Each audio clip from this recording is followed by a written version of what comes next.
Coronavirus, la pandemia. ¿Cuáles son los síntomas? ¿Cómo se transmite? ¿Qué puedo hacer para protegerme y prevenir la propagación de la enfermedad? Nuevo padecimiento que ha encendido las alarmas de los sistemas de salud.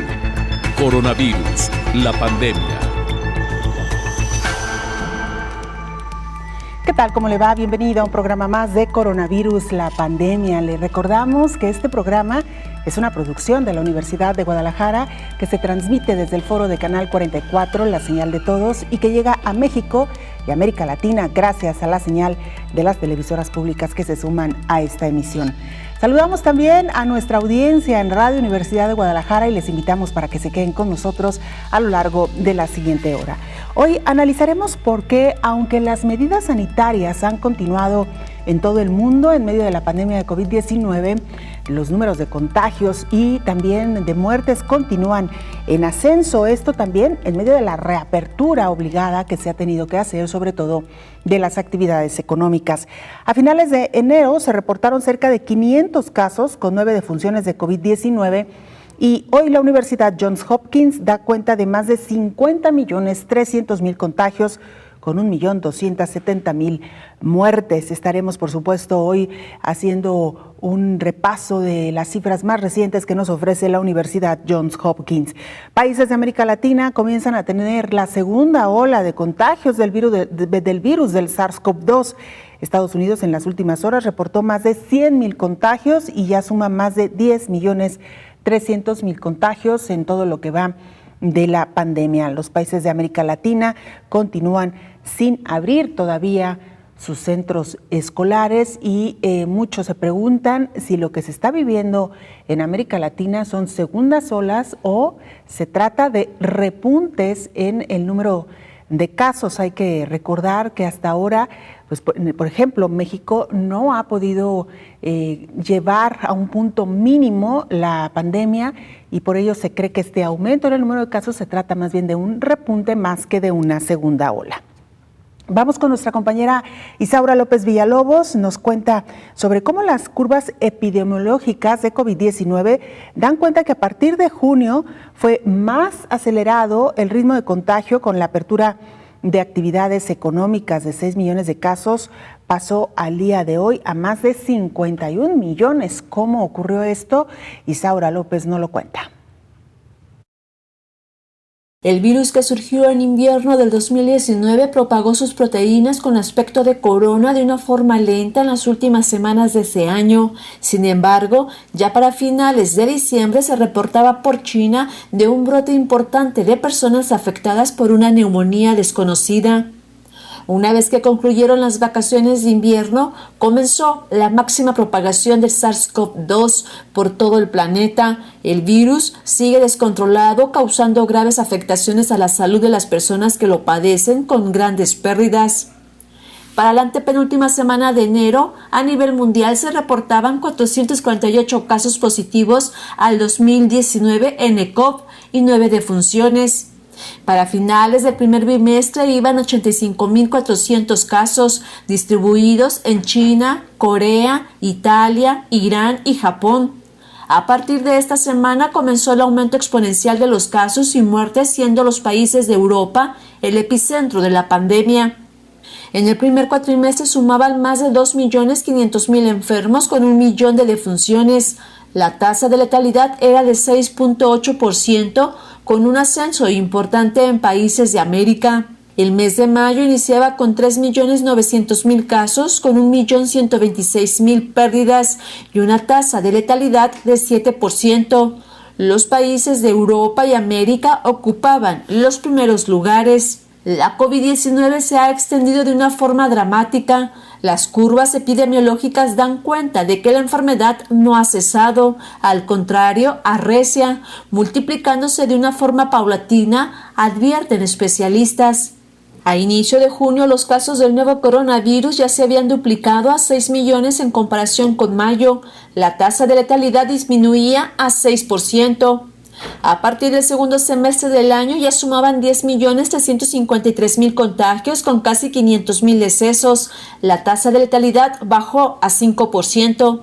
Desde entonces el panorama ha sido más desalentador. La mortalidad pasó a más de 1 millón, mientras que el número de personas enfermas fue aumentando de manera dramática tanto en países del sur con la temporada invernal como del norte con verano, además de que se vivió un periodo de vacaciones, apertura de espacios económicos tras un periodo de confinamiento y en algunos países también se abrieron escuelas. En septiembre, la cifra de personas confirmadas por COVID-19 subió a 25 millones, acelerando el ritmo de contagio 50% más a estas fechas que, de acuerdo con el mapa Universidad de Johns Hopkins, hay 51.670.000 casos, con 1.270.000 decesos.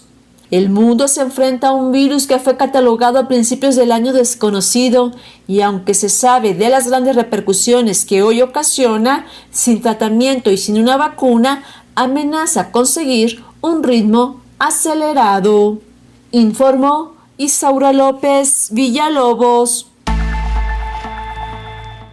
Saludamos a nuestro compañero Antonio Broto, corresponsal de la agencia EFE en Ginebra, Suiza, sede de la Organización Mundial de la Salud. Antonio nos presenta el más reciente informe de este organismo. Adelante con la información, te saludamos con gusto.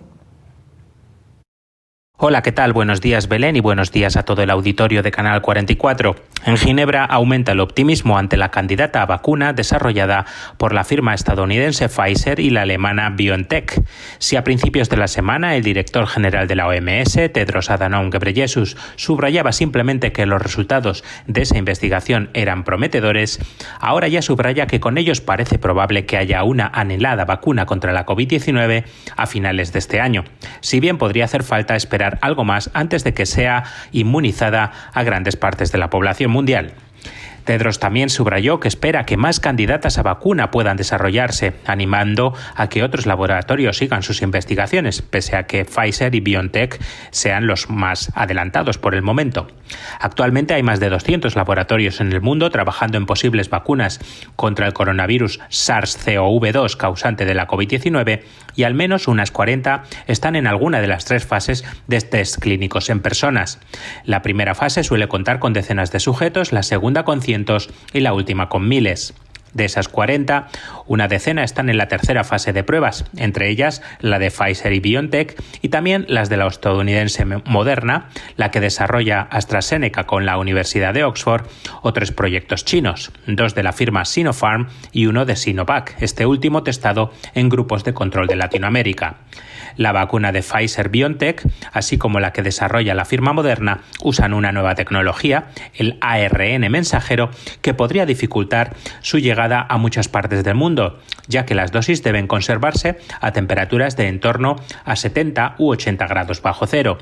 En la asamblea de esta semana de la OMS ya se ha advertido que esto puede dificultar su llegada a países en desarrollo sin infraestructuras de almacenamiento en frío tan avanzadas, por ejemplo, en regiones muy golpeadas por la pandemia como América Latina. Los casos globales de COVID-19 ascienden hoy a 50,8 millones, con más de 1,25 millones de fallecidos, y el continente americano se mantiene como el más golpeado por la pandemia, con 21,8 millones de contagios y 661.000 muertes. Reportó desde Ginebra Antonio Broto para el programa Coronavirus, la pandemia. Gracias, Antonio Broto, por la información y como siempre un gusto saludarte. Y esto que nos decía nuestro compañero corresponsal de la agencia EFE sobre lo dicho por la Organización Mundial de la Salud respecto a esta vacuna que desarrollan Pfizer y BioNTech, en el sentido de que es una vacuna muy prometedora, sin duda alguna alienta a continuar los esfuerzos hasta ahora y como bien lo decía Antonio, es este biológico el que ha mostrado mejores y mayores avances. Sin embargo, no hay que olvidar que también hay otros laboratorios en el mundo trabajando arduamente por tener el anhelado biológico. Por lo pronto, esta parece ser una muy buena promesa. Ya ayer el mismo infectólogo Héctor Raúl Pérez Gómez nos lo explicaba a detalle en qué consiste esta vacuna, cuál es su plataforma de la que ha partido y por supuesto hemos hablado también pues de esto que pudiera ser un obstáculo para llegar a todos los rincones del mundo, y es que por el tipo de vacuna de la que estamos hablando, se requieren temperaturas muy bajas para su conservación, lo cual podría, insistimos, dificultar su traslado, su conservación y llegada a todos los rincones del mundo. Veremos qué sucede en los próximos días, en las próximas semanas. Una vacuna que se hace indispensable en medio del repunte del número de casos, no solamente en el continente europeo, también en el continente americano. Ahora, en América, algunos países ya muestran claramente su segunda ola de contagios de COVID-19. Es el caso de Canadá, que tiene un segundo pico superior al primero que enfrentó en el primer cuatrimestre del año. Perú, que se mantuvo en el top 10, ahora ya está en el 12º lugar en la tabla de contagios a nivel mundial, de acuerdo con indicadores de la Universidad Johns Hopkins. Su curva de contagios muestra un claro rebrote a partir de agosto. Colombia tiene 2 picos o punto acme en la curva de casos de COVID-19, aunque el segundo todavía no supera al primero. Su rebrote comenzó en octubre. Desde la actualización epidemiológica del 15 de octubre al 5 de noviembre, hay 592.561 casos adicionales confirmados de coronavirus, incluidas 54.832 muertes en la región de las Américas, lo cual representa un aumento del 14% en los casos y un aumento de 8.5% en defunciones. En las últimas 7 semanas, es decir, entre el 16 de septiembre y el 4 de noviembre, se observó un aumento relativo, tanto en el número de casos como en el número de defunciones en todas las subregiones. El mayor incremento se observó en la subregión de Centroamérica, con 30.7% en los casos y un aumento de 24.9% en las muertes, informó Elizabeth Ortiz. Y mire, que quizá el caso más dramático sea el de Estados Unidos, donde la pandemia no ha dado tregua ni respiro. Hoy por hoy ya alcanzan los más de 10.200.000 casos de infectados. Estados Unidos registra una media de más de 100.000 contagios al día y bate a menudo sus récords de casos diarios. Los hospitales de varios estados están quedando sin espacio y sin personal, y la cifra de muertos se ha disparado en las últimas semanas. El virtual presidente electo, Joe Biden, pidió hacer obligatorio el uso de mascarillas a nivel nacional. Recordó que los Centros de Control de Enfermedades han mencionado en múltiples ocasiones que la medida podría salvar a 40.000 personas de sucumbir ante el coronavirus en los próximos 3 meses. Incluso fue más allá. Invitó a que cada uno de los estadounidenses usen una mascarilla cuando salgan durante los próximos 3 meses como mínimo, y exhortó a que cada gobernador pudiera ordenar el uso obligatorio de las mascarillas, y pidió no considerarla un gesto político. Biden anunció a los miembros del equipo encargado de responder a la crisis del coronavirus. El grupo incluye médicos y científicos que han trabajado en otros gobiernos, muchos de ellos expertos en salud pública, vacunas y enfermedades infecciosas. Para el 20 de enero, cuando Biden asuma el cargo, el modelo del Instituto de Métricas y Evaluación de la Salud de la Universidad de Washington proyecta que habrá más de 372.000 muertes por COVID-19 en Estados Unidos. Eso es 135.000 más que el total actual, informó Rocío López Fonseca. Gracias, Rocío, por esta información y saludamos, como todos los días y con el gusto de siempre, al infectólogo Héctor Raúl Pérez Gómez. Doctor, ¿cómo le va? Bienvenido. Belén, qué gusto saludarte, muchas gracias, buen día. Igualmente, doctor. Bueno, sin duda alguna el tema que hoy nos ocupa, y ya lo desarrollaremos con más calma después de la pausa, doctor, pero es una pregunta que hoy por hoy la humanidad se sigue planteando. ¿Por qué, a pesar de las medidas que se han tomado, por qué a pesar de las restricciones, por qué a pesar de todo lo que se ha hecho para frenar el virus del SARS-CoV-2, parece no dar tregua y, lo que es más, continúa en un proceso evolutivo de contagios, doctor? Mi opinión es que, aunque conocemos las medidas para protegernos de SARS-CoV-2, las hemos adoptado intermitentemente. Algunas las hemos adoptado de forma insuficiente y a lo largo de los meses también algunas considero que se han tomado de forma tardía. Escuchábamos, por ejemplo, lo que está ocurriendo con los Estados Unidos. El discurso del presidente electo de los Estados Unidos es muy diferente al discurso del presidente actual. particularmente con lo relacionado al uso de cubrebocas. Y en los meses anteriores fue muy frecuente el enfrentamiento entre el actual mandatario y los científicos, por ejemplo, de los Centros para Control de Enfermedades o incluso con los científicos de los Institutos Nacionales de Salud, cuando considero que si hay evidencias científicas que demuestran que en este caso el uso de cubrebocas proporciona una protección que si bien no es del 100%, pero sí puede estar en el orden del 70%, hombre, adoptar la medida e invitar permanentemente a adoptar la medida hubiera sido fundamental desde hace varios meses en que tuvimos dicha evidencia.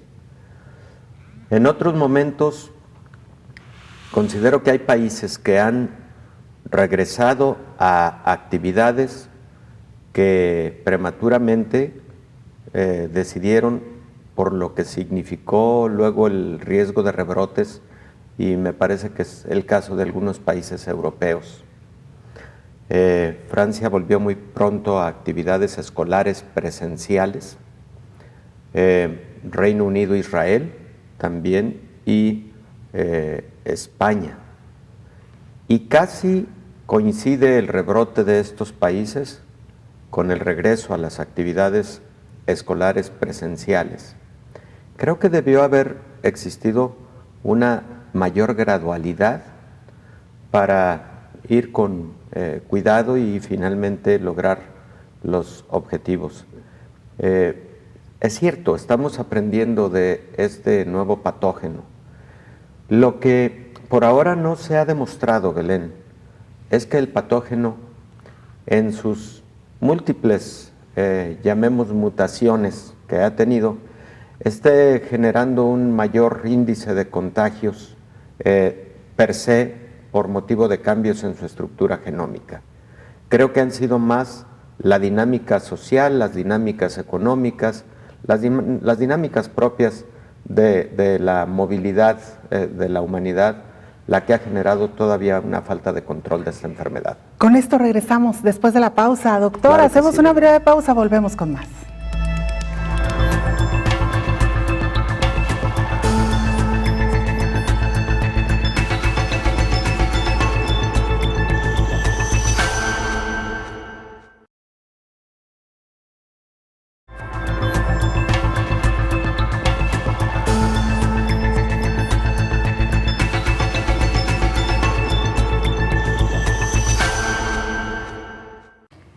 Organismos internacionales reclaman la falta de transparencia en las cifras y la información sobre el comportamiento de la pandemia. El Ministerio de Salud de Nicaragua reporta que hay un descenso paulatino de la curva de contagios y que se han recuperado en el país casi 4,000 personas contagiadas de COVID-19. En total, se han infectado 5,652 y 153 personas han muerto. Sin embargo, el Independiente Observatorio Ciudadano, integrado por médicos de Nicaragua, contabiliza 2,610 muertes que relaciona con COVID-19. Estas muertes se reportan en 17 departamentos y regiones autónomas. Organismos internacionales se han quejado sobre la falta de transparencia en las cifras y la información sobre el comportamiento de la pandemia. Los científicos sugieren que los trabajadores sanitarios deben someterse frecuentemente a pruebas de diagnóstico de COVID-19 debido a su alto riesgo de exposición. Un grupo de varios científicos de América Latina recomendó en una misiva al gobierno nicaragüense fortalecer la respuesta de ese país por medio de un plan de mitigación a profundidad que aborde la vigilancia, detección, respuesta y control de brotes para evitar que el país más pobre de Centroamérica colapse como ocurrió durante el inicio de la pandemia. Recomendaron también realizar pruebas a gran escala para mantener vigilancia epidemiológica sobre los casos de COVID-19. Hasta el momento, las pruebas se encuentran centralizadas por el Ministerio de Salud y únicamente están disponibles para personas que presentan cuadros clínicos severos, informó Rocío López Fonseca. Muchas gracias, Rocío. Nuestra compañera ha mostrado este ejemplo de lo que ocurre en Nicaragua y bueno, nos quedamos en el sur del continente porque vamos a enlazar ahora con Colombia, donde se encuentra nuestro compañero Alfredo Durán, periodista del Canal TRO, para que nos informe también cuál es la situación en este país. Alfredo, adelante con el reporte, te saludamos. Gracias, un saludo muy especial desde Colombia. Seguimos contándoles cómo se mueve el COVID-19 y la pandemia en esta parte del mundo. Pues debo iniciar contándoles que el país ya ha registrado más de 1.117.000 nuevos casos o contagios de COVID-19 en lo que va corrido de los más de 200 días de pandemia que lleva Colombia. 9.000 casos son nuevos y los que se han registrado en las últimas horas, de los cuales 72.000 siguen activos. Lo que preocupa a las autoridades por el aumento de esos nuevos contagios, donde se han registrado en una semana solo 10.000 nuevos casos.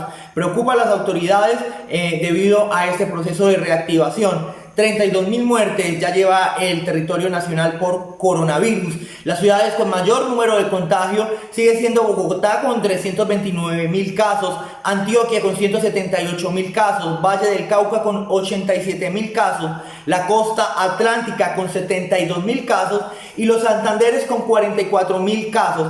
Es decir que pues es una cifra bastante elevada. Lo que preocupa a las autoridades, como lo decía anteriormente, es que se genere un rebrote y ellos están pensando que esto puede suceder en el mes de diciembre, por lo que el gobierno nacional le ha pedido a las personas y a todos los colombianos en empezar a adelantar las compras de fin de año o las compras de Navidad. Es decir, que deberán salir a partir del 15 hasta el 30 de noviembre, empezar a hacer esas compras. Colombia, además de eso, conectando con la economía, el próximo 21 de noviembre se llevará a cabo lo que será el día sin IVA. Colombia, pues a través del gobierno nacional se decretaron 3 días sin IVA durante todo el proceso de reactivación comercial. Ya llevamos 2, este es el próximo.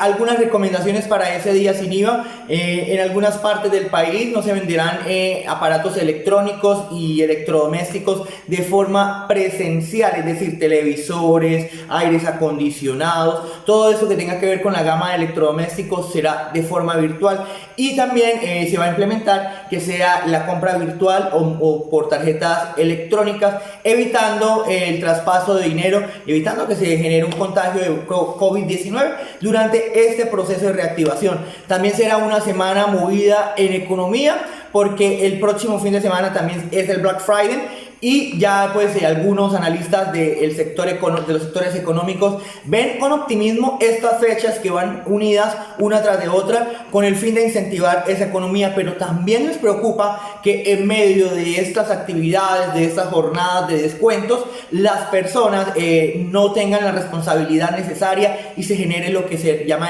el brote de COVID-19.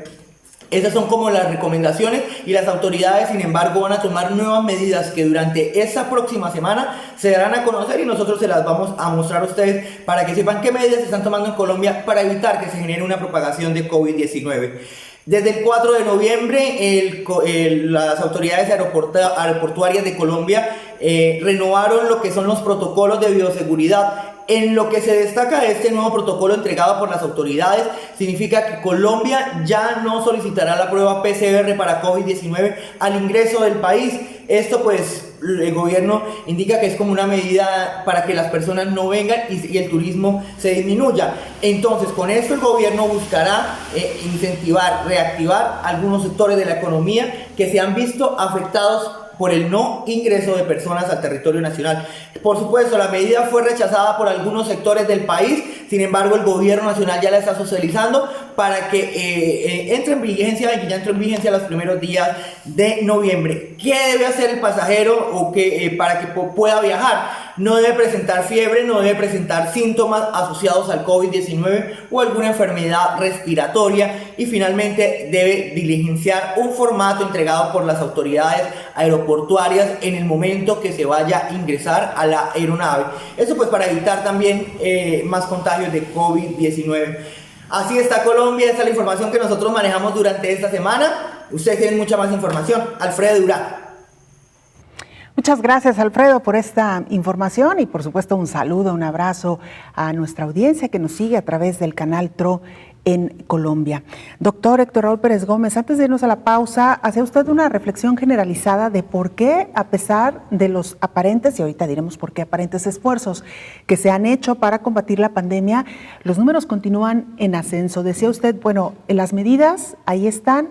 La pregunta es, los ciudadanos las han acatado, las han asumido, y la otra pregunta es, ¿qué tanto la autoridad ha sido realmente precisa en la instauración y la implementación de las diferentes etapas que tiene que llevar una pandemia de este tipo, doctor? Pues sí, Belén, creo que los dos aspectos contribuyen.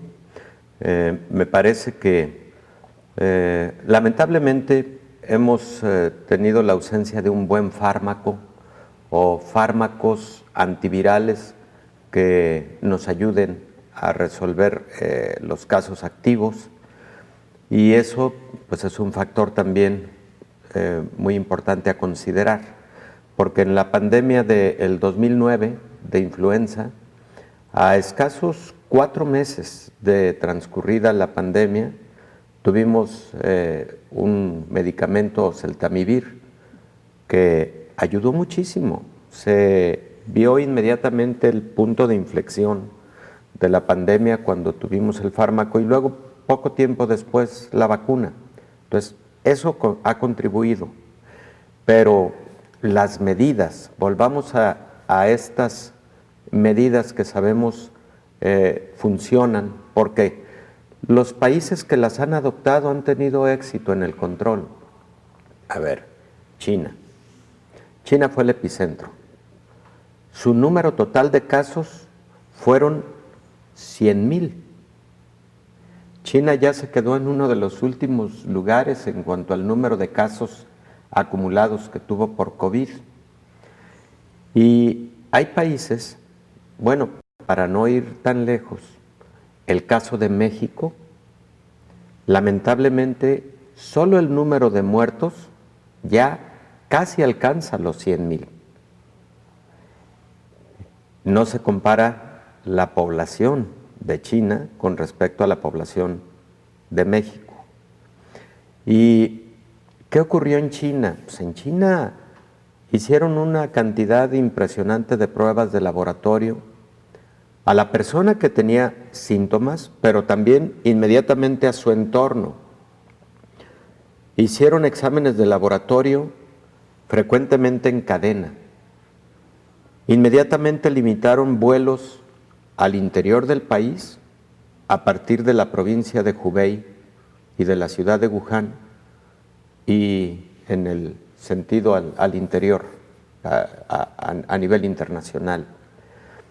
Inmediatamente confinaron a la población, pero con una disciplina férrea. Entran muchos aspectos políticos y los hemos platicado aquí mismo, porque evidentemente el régimen gubernamental de China seguramente tiene características que hacen que las indicaciones sean verticales y las restricciones pues casi en momentos sean coercitivas. Pero sin con esto decir que es lo ideal, porque lo ideal es trabajar en base a la concientización de las personas o concienciación de las personas con respecto a estos principios que se deben adoptar para la prevención. Y ahí empieza, ahí está la clave, porque información ha existido toda la que queramos. Se le ha dado mucha información y mucha educación a la población por diferentes medios.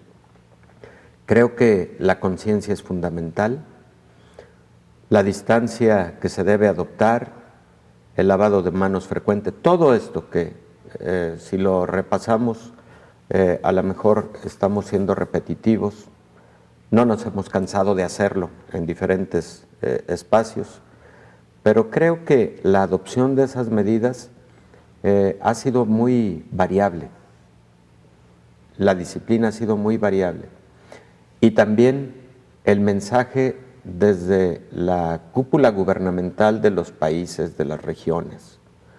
a esta epidemia le ha caracterizado los enfrentamientos políticos. Uno de esos enfrentamientos políticos llegó a ser, por ejemplo, el gobierno de los Estados Unidos con la Organización Mundial de la Salud, que ahora Joe Biden ha pronunciado que una de las principales primeras acciones que hará, será retomar la relación con la Organización Mundial de la Salud. Entonces, todos esos factores creo que han sido contribuyentes, y algo muy importante, Belén, ha sido contribuyente lo que en esta mesa hemos platicado en muchos momentos, que conocemos como los determinantes sociales de la salud. Exacto. Las condiciones sociales, económicas, etcétera, porque para enfrentar una pandemia de esta naturaleza se necesitan recursos. Con esto, doctor, claro, regresamos. Sin duda alguna, vale muchísimo la pena retomar esto que hoy usted nos recuerda. Vamos a hacer una pausa, regresamos.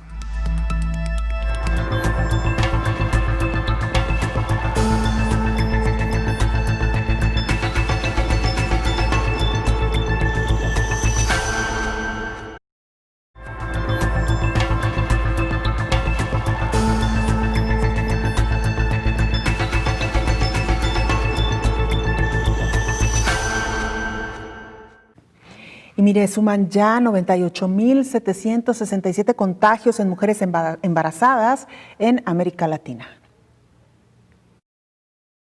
En las Américas fueron reportados 98,767 contagios en embarazadas, incluidas 549 muertes en una muestra de 18 países de la región. El top 10 de contagios en esta población es el siguiente: Estados Unidos de América, 34,968, Perú, 32,830, México, 7,319, Chile, 6,929, Argentina, 5,368, Colombia, 4,746, Brasil, 2,256, Ecuador, 1,336, Panamá, 903 y Guatemala, 501.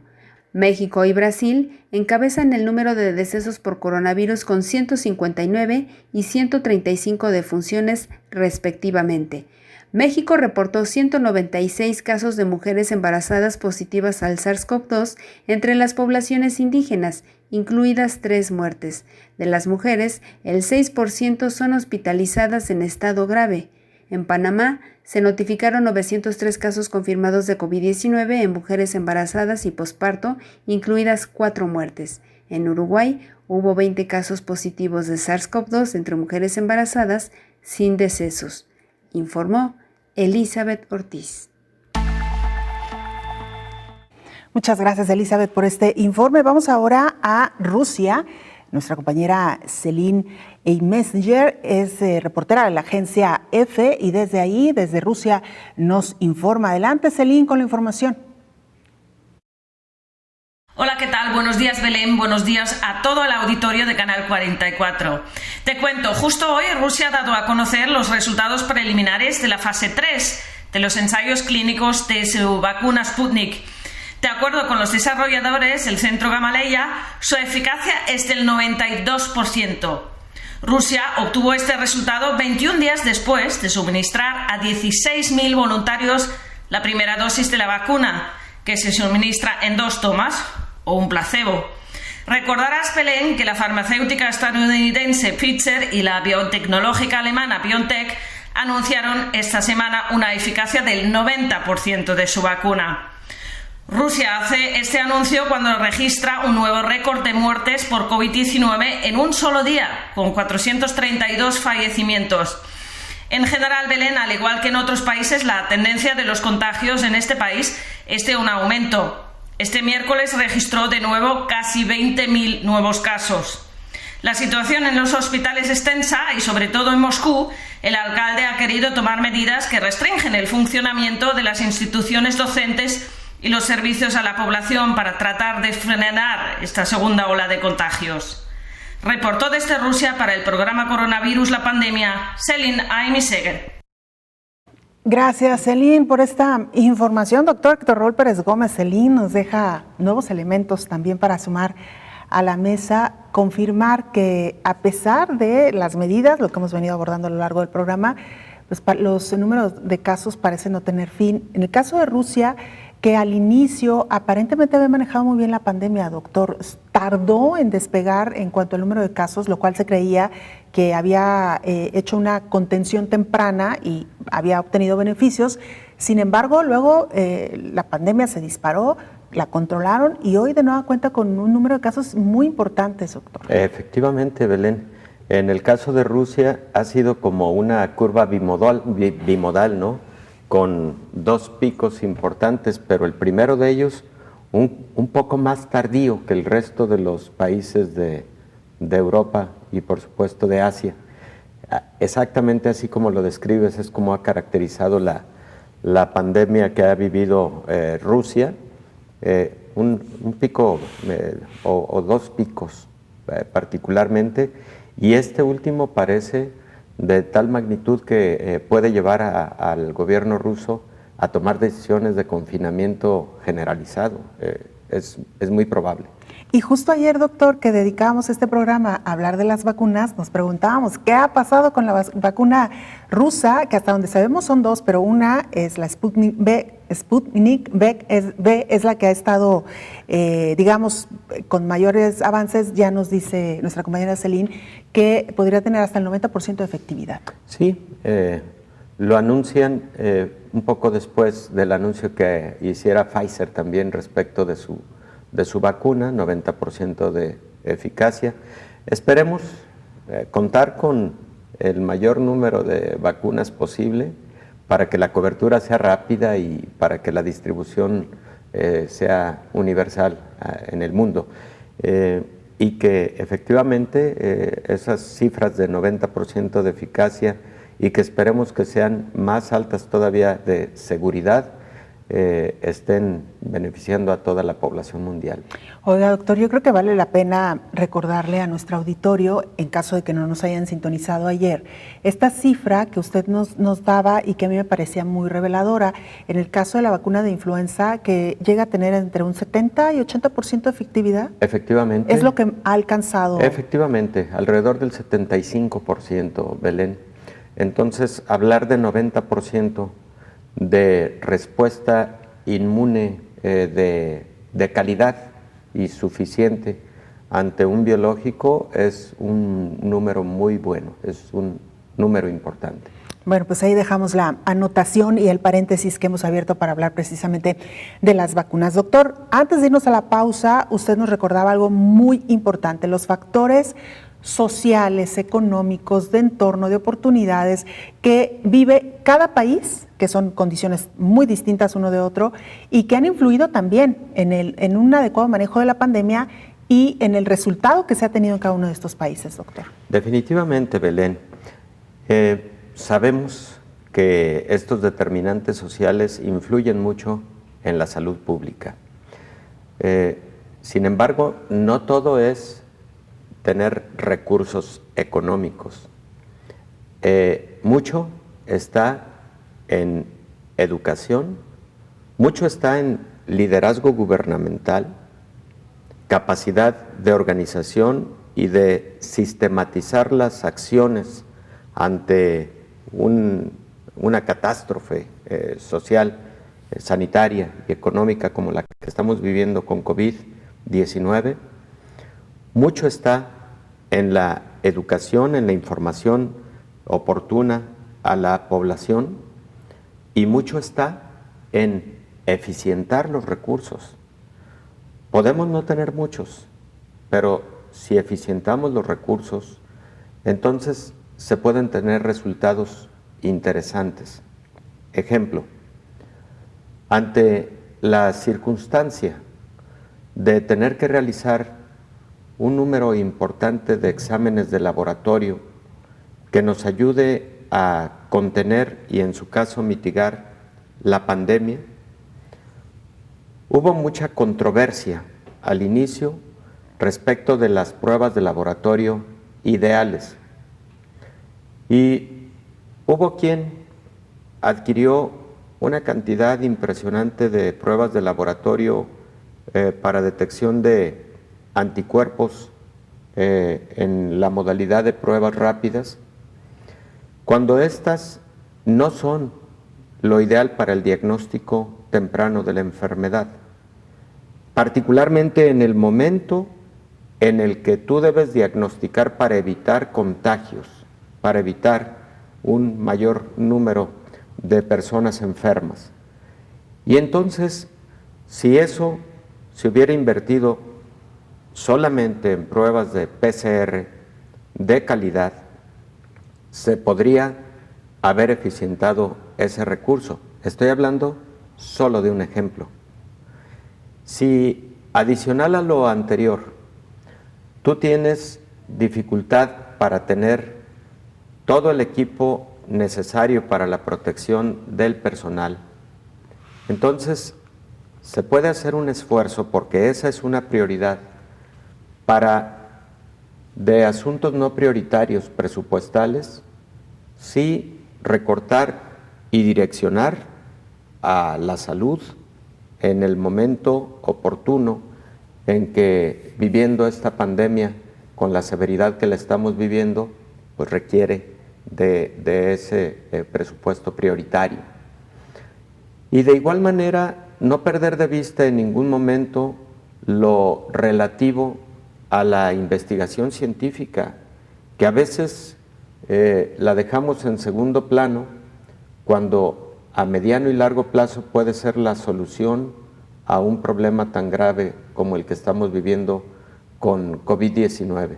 Entonces, es evidente que los factores sociales, económicos, los determinantes sociales, tienen mucho que ver en el control de una pandemia como la que estamos viviendo hoy.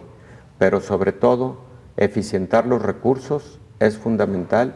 Y bueno, algo que hemos comentado también en esta mesa, cuidar mucho los temas de corrupción que en ocasiones se pueden presentar cuando existe un fenómeno tan grave como el que estamos viviendo. Que los recursos sean direccionados estrictamente para eso, pero además perfectamente cuidados y eficientados. Doctor, vamos a hacer nuestra última pausa. Hoy el programa se ha ido rapidísimo y vamos a regresar con algunas conclusiones y también algunas anotaciones al margen que valen mucho la pena. Con esto volvemos después de la pausa.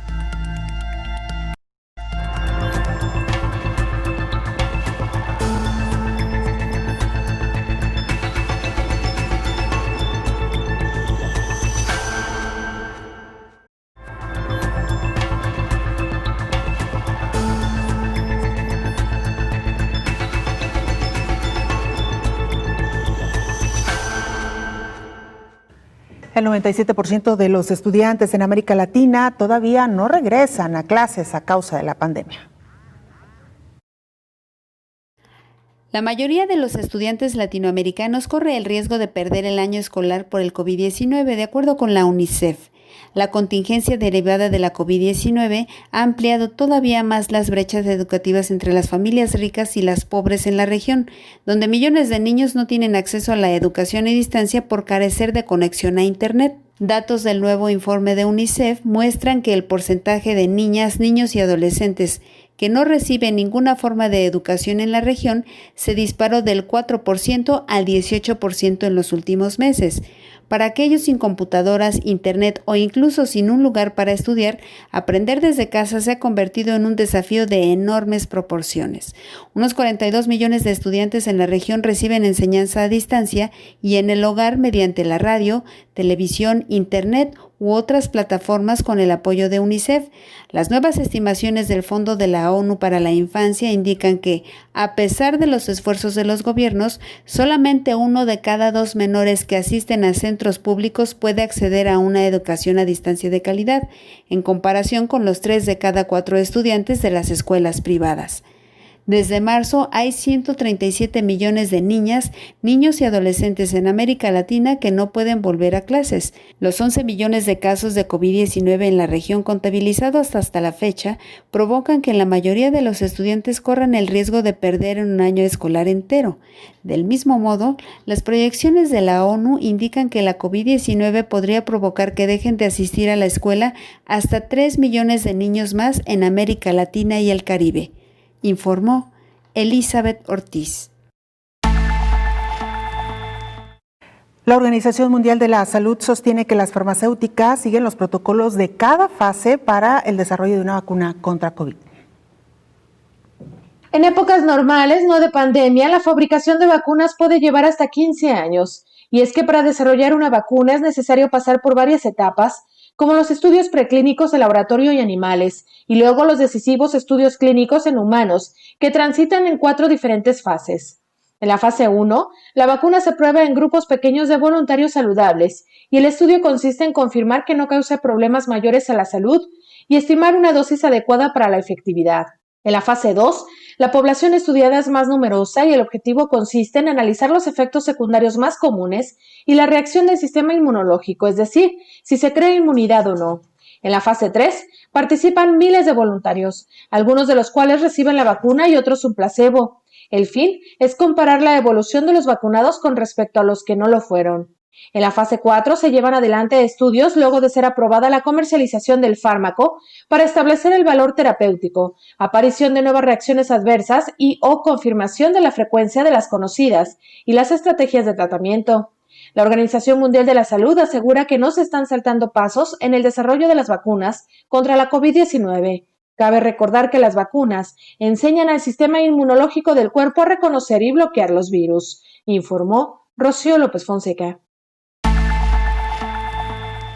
Gracias, Rocío, por esta información. Doctor, nos quedan algunos minutos, pero bien valdría la pena, me parece, abrir otro paréntesis dentro del tema que hoy estamos abordando. Y decía usted la aplicación de las pruebas de PCR, que se convirtieron en un instrumento también muy importante en aquellos países que lograron contener de manera temprana y oportuna y con éxito la pandemia. En el caso de México, lo comentábamos, pues se consideró que estas deberían ser aplicadas solamente a aquellos pacientes que realmente tuvieran ya un cuadro muy evidente de COVID. Y un asunto, doctor, que no sé si ahora se ha tratado de corregir con el anuncio de la adquisición de pruebas rápidas, un asunto en el que usted insistió muchísimo también desde el principio, doctor. Sí, pero pruebas rápidas de antígeno. Así es. No de anticuerpos. Sino de antígenos, que son similares a los al resultado que da PCR, Lo que pasa pero es más que rápido. La prueba de antígeno detecta a una de las partículas del virus. Las de anticuerpos lo que detectan es cuando tú ya desarrollaste anticuerpos, que son muchos días después del inicio de la infección. En ese momento ya fue de poca utilidad para cortar las cadenas de transmisión. Claro. Entonces estas nuevas pruebas de antígenos son muy interesantes, Belén, porque para empezar tú las realizas en el mismo sitio de la atención a los pacientes. O sea, son pruebas de realización in situ. Luego son pruebas en las que puedes tener el resultado en escasos 20 minutos. Y a partir de ahí, tú puedes tomar decisiones al respecto de identificar a todos los contactos que el paciente ha tenido en las últimas 2 semanas, sobre todo los contactos cercanos. Fíjate, Belén, hay un concepto fundamental en epidemiología que se conoce como el intervalo serial. ¿Qué es el intervalo serial? Es el número de días que transcurren entre en la transmisión al primer círculo de contactos del caso índice. Un caso índice transmite, en el caso de SARS-CoV-2, la enfermedad a 2.3 personas y a eso se le conoce como número básico de reproducción. Pero ¿en cuánto tiempo ocurre esta transmisión a ese 2.3 promedio de personas? Ocurre en 7 días, a eso se le conoce como intervalo serial.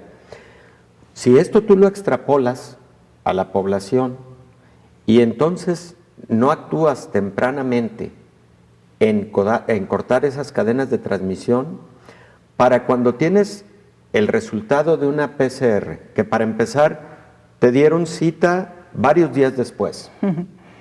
Después de esos días te dicen que el resultado está en 48 horas, por ejemplo.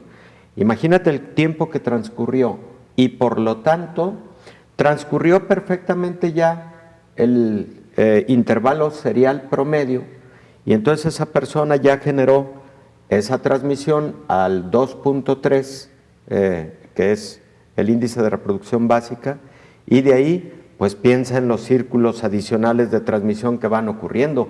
Entonces, es básico la realización del número suficiente de pruebas de laboratorio, preferentemente de PCR, que son las que detectan la fase temprana de la infección, pero estas pruebas nuevas de antígenos, que por cierto ya ha validado la Organización Mundial de la Salud y que la Panamericana de la Salud ha anunciado que va a tener distribución en América Latina, son pruebas muy interesantes porque podrían tener una sensibilidad un poco menor a la de la PCR, pero la bondad de tenerlas de forma rápida y de ser una prueba de detección de partículas del virus, no de los anticuerpos que se van a generar más adelante, nos permite más rápidamente poder cortar cadenas de transmisión. Son pruebas promisorias desde mi punto de vista, y aquí lo habíamos platicado hace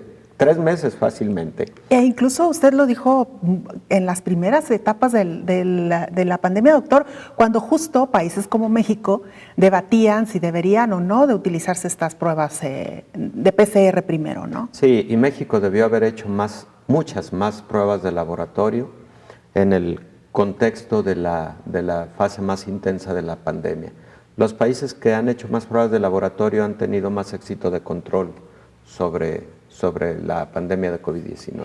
Doctor, esta bondad de tener el resultado en cuestión de minutos, sin duda alguna va a ayudar mucho, y entendemos también que son pruebas mucho más asequibles económicamente, me refiero. Sí, definitivamente, Belén, es muy probable que el costo de estas pruebas esté por el orden de un 30-40% a lo sumo de lo que es el costo de una prueba de PCR. Y además son pruebas que no requieren de un gran equipamiento para su realización. Son pruebas muy, muy interesantes. Bueno, baste decir que tenemos el ejemplo de las pruebas para influenza. Son pruebas de detección de antígeno del virus de la influenza y que se realizan in situ y que rápidamente podemos tener el resultado y son económicamente muy asequibles. Doctor, ¿y también son por hisopado? También son hisopado, efectivamente. También son un hisopado nasal, nasofaríngeo. Se realiza la toma exactamente igual, pero se procesa ahí en el momento.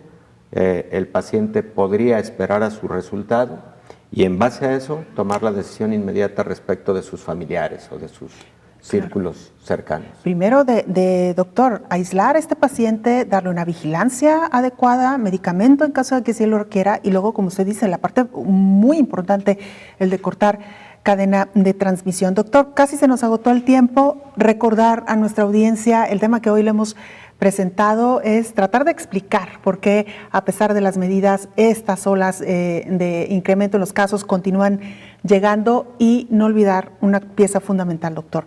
Nosotros tenemos mucha de esta responsabilidad. Si nos cuidamos y cuidamos a los demás, quizá podamos contribuir a la contención de la pandemia. Sí, creo que ese es el punto número 1. Nosotros mismos y nuestra conciencia. Más allá de lo que digan las autoridades, doctor, porque también muchas veces estamos esperando a ver qué nos indican, cuando creo que en lo personal ya sabemos qué tenemos que hacer. Ya sabemos lo que hay que hacer y hay que adoptarlo, y no con tibieza, hay que adoptarlo con mucha firmeza, con mucha disciplina. Así es, le recordamos: lavado de manos, uso de cubrebocas, la sana distancia o la distancia social, y realizar aquellas actividades que solamente son estrictamente indispensables. Y decirle a las personas, no se conforme con 1.5 metros de distancia.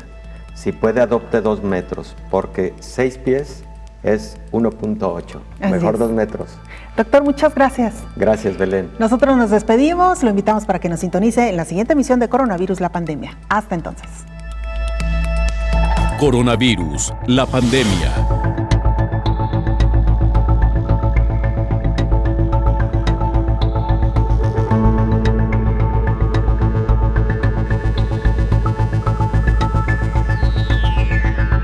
Coronavirus, la pandemia.